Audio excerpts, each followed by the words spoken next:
Hi friends, முட்டை பிரியாணி பண்ண போகிறோம்.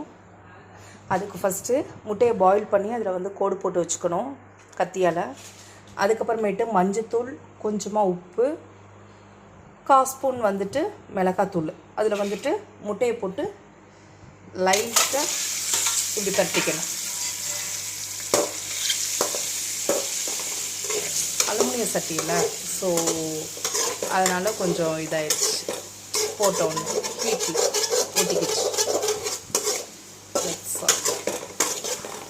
சும்மா ஒரு 2 நிமிஷம் போட்டு இது பண்ணணும், பரட்டி விட்டால் போதும். நெய் ஹீட் ஆயிடுச்சு. பட்டை, கிராம்பு, ஏலக்காய் எல்லாம்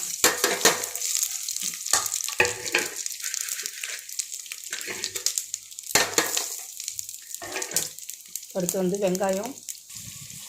வெங்காயம் போட்டேன். அதனால் ஒரு கையால் ஹேண்டில் பண்ண முடியல, அதனால் வெங்காயம், பச்சை மிளகா,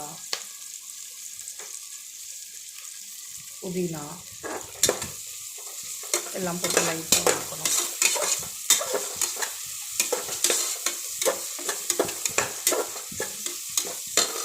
எண்ணெய் பத்தலைன்னா முட்டை பாயில் பண்ண எண்ணெய் இருக்குல்ல, அந்த எண்ணெய் எடுத்து இதில் ஊற்றிக்கலாம்.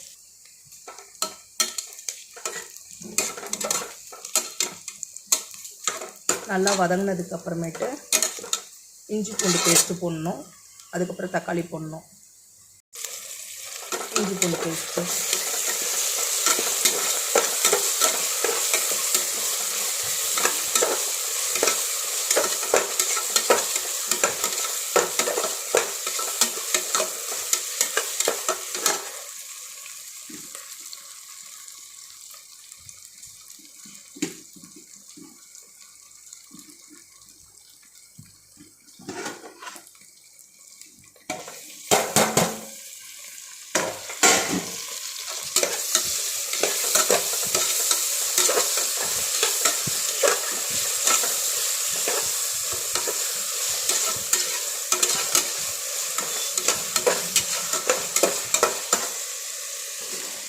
தக்காளி வணங்க, கொஞ்சமாக கல்லுப்பு,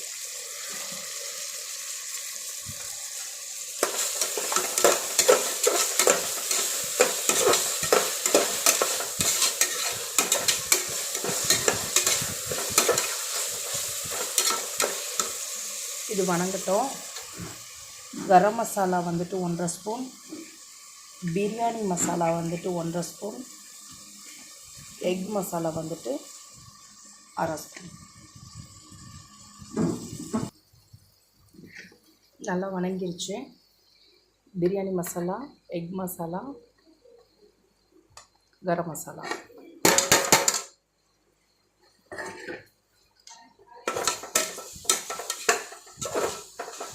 லைட்டாக ஆயிலில் மிக்ஸ் பண்ணிவிட்டு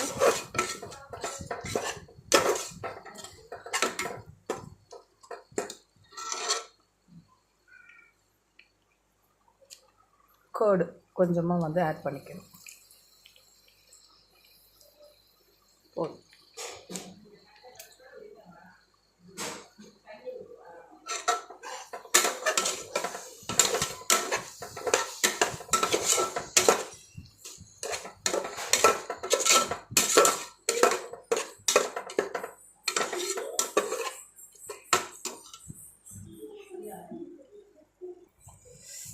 இது பாருங்கள், ஆயில் பிரிஞ்சு வருதா? இந்த நேரத்தில் இதில் 1 எடுத்துருந்தேன், ஸோ அதுக்கு 1க்கு 2 ஊற்றுறேன். ஏதாவது வெஜிடபிள்ஸோ இல்லை சிக்கன், மட்டன் ஆட் பண்ணியிருந்தால் அதுக்கு எக்ஸ்ட்ரா தண்ணி ஊற்றலாம். வெறும் எக் பிரியாணி அப்படின்றதுனால 1க்கு 2 ஊற்றினா போதும். 1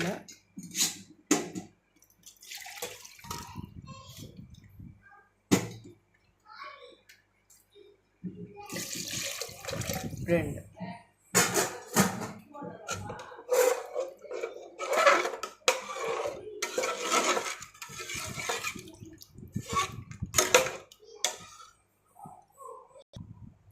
குக்கரில் வைக்கிறதுனால அரிசியை நம்ம இப்போயே ஆட் பண்ணிக்கலாம்.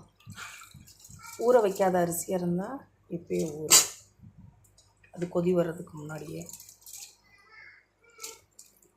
அரிசி ஆட் பண்ணிவிட்டு ஃபுல்லாக க்ளோஸ் பண்ணுறப்ப காட்டுறேன். நுரக்கட்டி வருது. ரைஸ் போட்டுட்டேன்.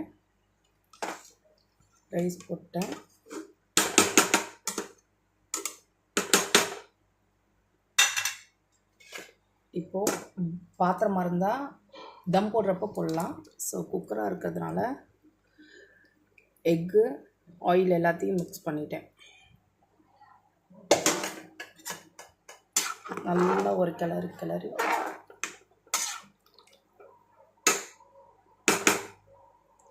இப்போ மூடி போட்டு மூடிடலாம்.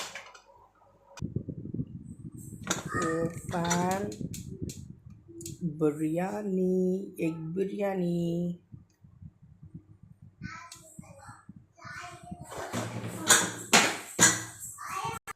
Hi friends,